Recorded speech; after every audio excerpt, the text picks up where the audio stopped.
Hello, hello, hello. Oh, window up. I'm in Flea. Just driven up to Blackgang. Oh, turn the lights off. Blackgang viewpoint. Well, actually, no, I haven't. It's not that Blackgang viewpoint car park. It's nearby. 1:24 on the 9th of August. It's been a little while since I've been doing many... No, hang on. Let's reword it. I haven't done many uploads in recent weeks. Going to get back on it though.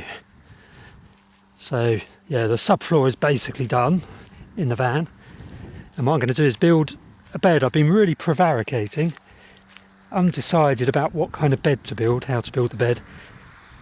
What I'm going to do is build a prototype of a mini version of the bed I used to have with a garage at the back of the van. Now, the reason I've been reluctant to go down that route, and one of the reasons I ripped out the original bed, was because it prevents you walking from the back to the front of the van.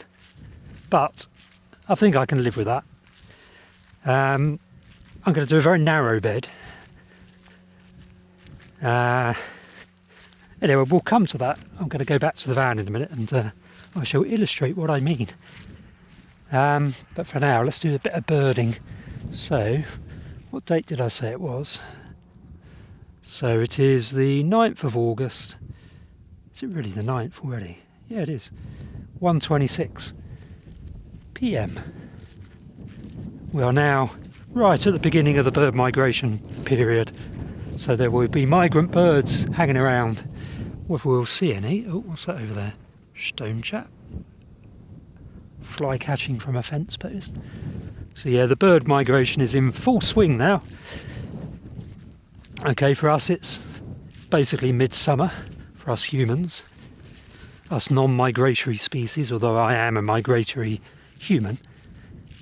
For us it's midsummer, but for the birds, at least the non-residents, the ones that migrate down to Africa for the winter, it is now autumn.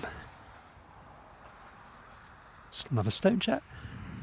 They don't think of it as autumn, they just think of it, right, we've had our babies, we need to get back down south towards Africa, there's no great rush. 2 stone chats, therefore we'll meander our way south. So obviously in the spring, everybody who's coming out of Africa, migrating into the northern parts of Europe, want to get there quickly so they can grab the best territories and start kicking out babies as quickly as possible. Whereas in the autumn, there's no such rush. The only rush really is the onset of cooler weather, and cold weather in particular, and the gradual reduction in the abundance of invertebrates for the ones that are eating invertebrates, which is a lot of them. So, because the onset of autumn and winter is slow, there's no big rush for those birds that are moving south, and there's still lots of obviously food around at the moment for the ones that are eating invertebrates. So yeah, they can just do a leisurely migration south. And obviously the juveniles, the ones that were born this year and have just fledged over the last month or two, they're wandering around, finding their feet, finding their wings, whatever it is they're finding. Shall I go over there? Shall I bother? Yeah, why not? It's kind of ortolan bunting time, so it might as well go down here. Might flush a bunting from the edge of the stubble. I think this is barley. I think this is a barley stubble. Yeah, it is a barley stubble. Barley is the best stubble, or produces the best stubble over winter when it's spring barley and hasn't had too many inputs. Of course, it has loads and loads of inputs these days. They ceaselessly chuck chemicals all over it, farmers these days, unfortunately. They're hooked on chemicals, which means there's not many weeds in the crop, which means it's not very good over winter for the seed-eating birds that need the weed seeds. Anyway, yeah, so migrant birds, leisurely movement south, which makes it my favourite time of year. Kind of August, September, October, into mid-November. That is my... Oh, what's that? That looks a bit yellowhammerish, I think. Yep. There's a little bird in here as well. Heard it flutter. It's probably another yellowhammer. Probably flew out. Obviously always on the lookout for cell buntings. I've singly failed to do any searching beyond the couple of weeks I was doing it in the spring around Motterstone. So I don't know if there's any cell buntings nesting on the Isle of Wight this year. I don't know if anyone else does. So the prime, the peak months are kind of September, October in terms of bird migration. It kind of, at this time of year, well, August is probably the peak month for the land birds, the wheatears and the willow warblers and that kind of stuff. All the swallows going through. No, they peak a bit later, September, I think, or they carry on for an extended period. But yeah, September's when the visible migration, the birds going overhead, really begins to ramp up, and that's my favourite form of or spectacle in birding, is the visible migration of meadow pipits, swallows, siskins, linnets. They just pile through in big numbers straight overhead, and I count them, and it's good fun. Completely pointless counting them because the data don't go anywhere really. That's what I did there. The data don't go anywhere, not the data do not go anywhere. Or doesn't. No, doesn't is the incorrect one. Yeah, grammatically the correct thing to say is the data don't go anywhere rather than the data doesn't go anywhere. People always get it wrong, as people down on the beach. Windy Corner. It's a bit of a hike getting down there. I've not been down there in decades, and there was quite a few groups in decades. Shall have to do a video down there one of these days.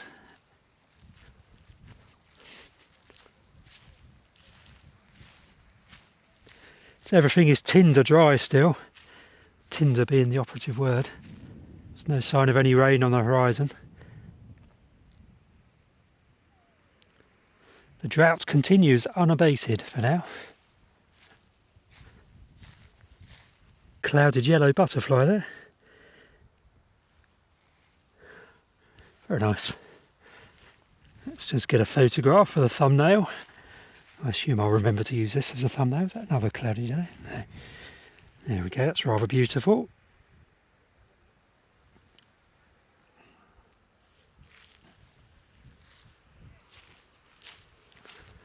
Get another one, just in case it's not quite beautiful enough.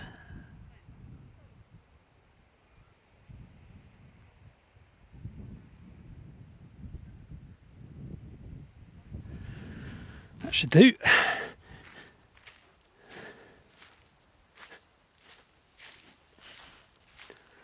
So I'm writing a book, bird watching on the Isle of Wight, which hopefully should be done for September.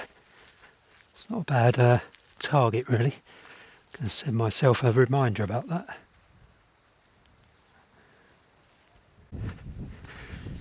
Right. Unfortunately they do fireworks here, although I think they've postponed all the fireworks. I think it's a weekly event. I think they've postponed it because of the drought and extreme fire risk. I wish they'd postpone it completely or cancel it completely because of the birds that live and nest along here on the cliff face. It's really the most unsuitable place for doing fireworks from an ecological point of view. Although the birds have stopped nesting by around about now, I guess. So from the... Oh, there's another clouded yellow, or the same one, probably another one.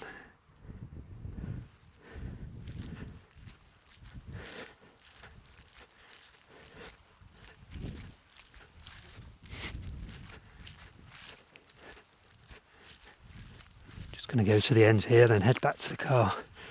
It's very quiet, but then it is the quietest time to come out birding, really. Heat of the day. Oh, what's that over there hovering? Is that a hummingbird hawk moth? It certainly is. Don't think I'm going to get that on the camera, but it's on the wild carrot, which is not its normal chosen. Just down here it's landed. Oh no, there it is. Don't know if you can see that. Maybe it's been caught. Let's try and get a close up with the camera.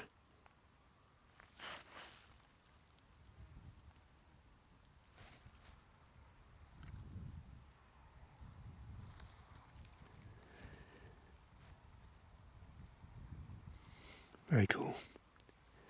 Very cool indeed.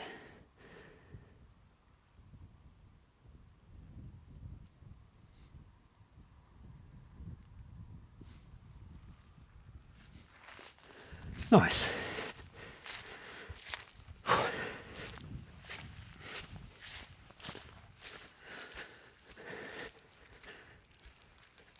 What a beautiful, calm day.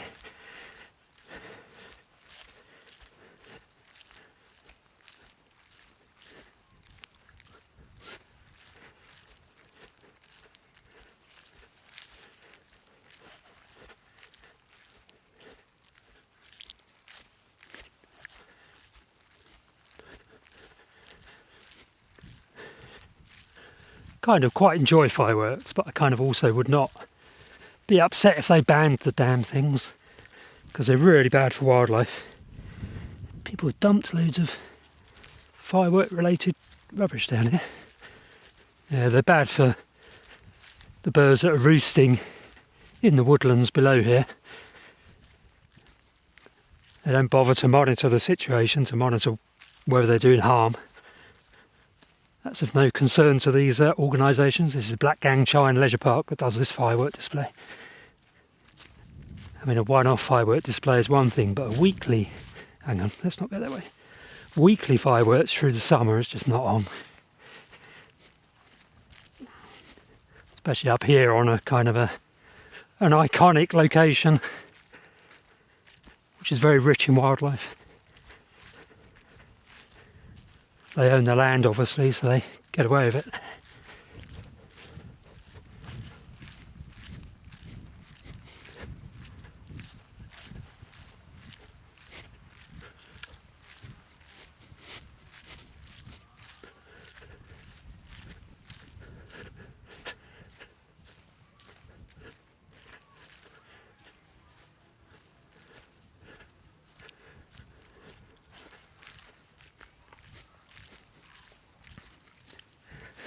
So a very quiet but very beautiful walk.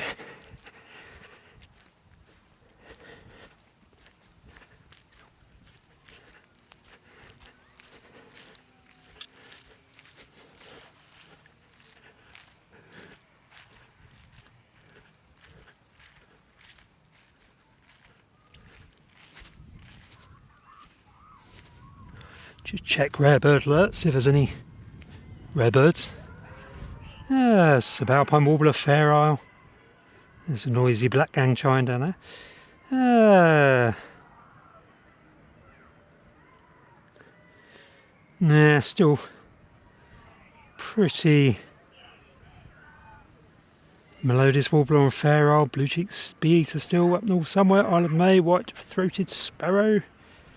Not a great deal around. Serin is still knocking around. Portland bill. Barred warbler on fair isle. Swallows, migrant swallows going over. Bit of vismig there. Actually, there's a house martin as well. Little group of house martins. Oh no, maybe a sand martin. God, terrible.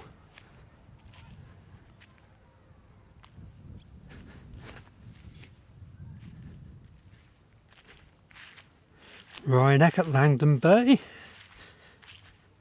There was an ortolan somewhere yesterday. Can't remember where.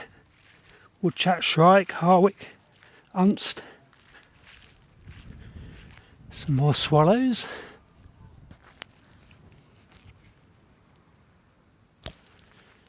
Leisurely moving their way through. What's up there? A swallow.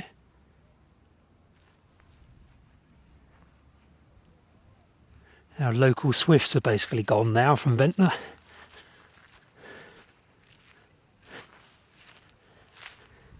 They'll still be going through non-locals.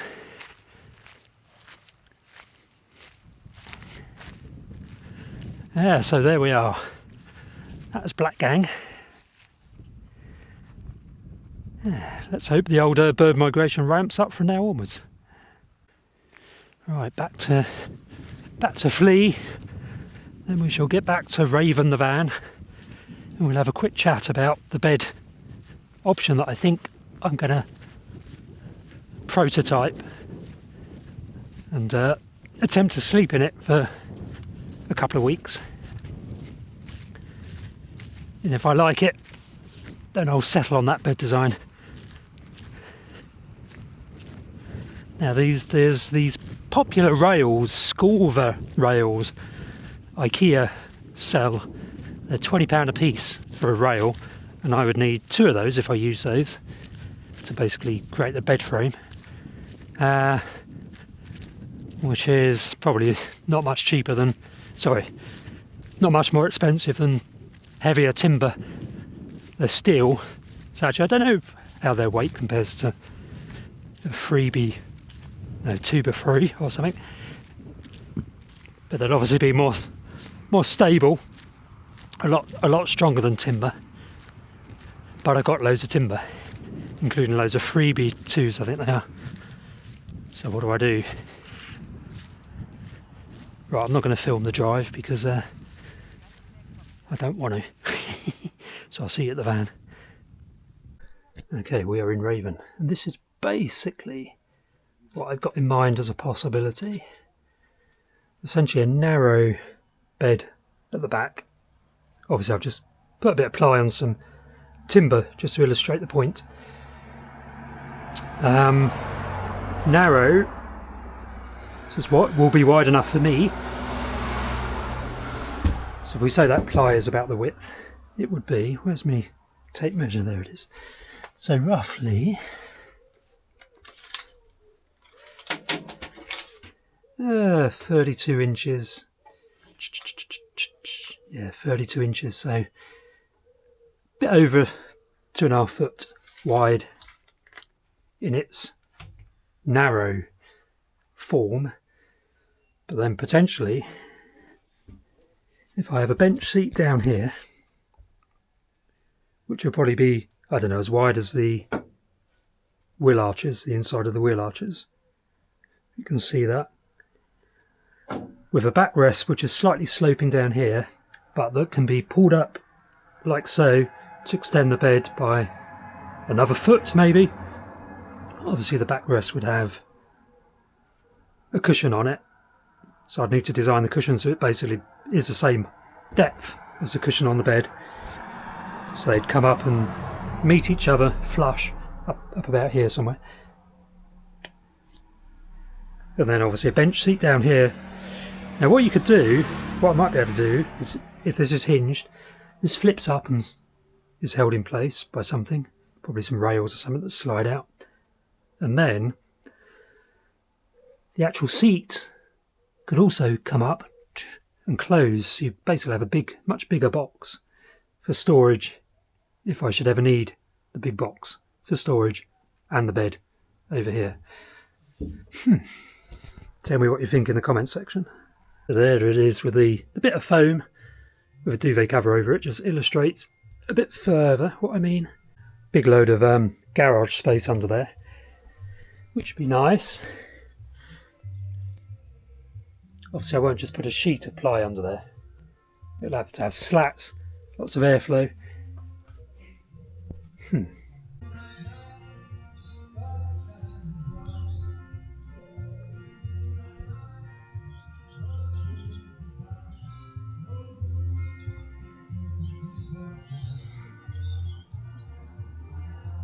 Now if I had a bench seat in front of it, obviously I would just put my foot on the bench seat up here and then climb onto the bed.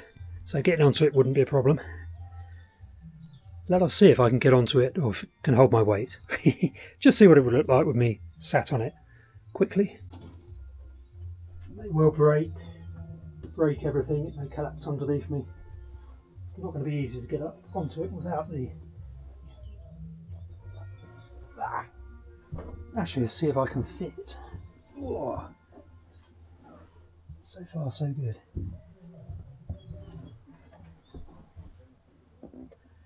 Yeah, look at that. Don't know if you can see that, but there's a good 3 inches spare. Oh, I like that.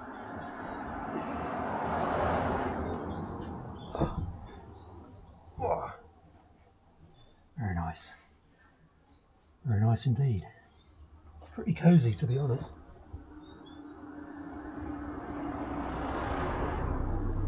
That's a prototype. I think I might have the design I want. Right, a quick interlude. I really hope you're enjoying my channel, and I get quite a lot of questions. How did you end up living in a car? How do you live in a car? And what are your plans going forward? Well, I've written a book on that subject, Breaking Free, by Cornish van dweller, funnily enough. You can find a link to where to purchase that in the description below this video, and where you'll also find links to my other books, such as this one, oddly enough, which is How to Write a Book on a Smartphone. And this book was actually written on my iPhone Mini 13 using voice to text dictation. And you'll also find this book, Bird Watching Around Ventnor. Link to that in the description below this video, and this one as well, Wildlife Watching Around Ventnor. I've written about 10 books, all of which are linked in the description below this video. Right, let's get back to watching my videos.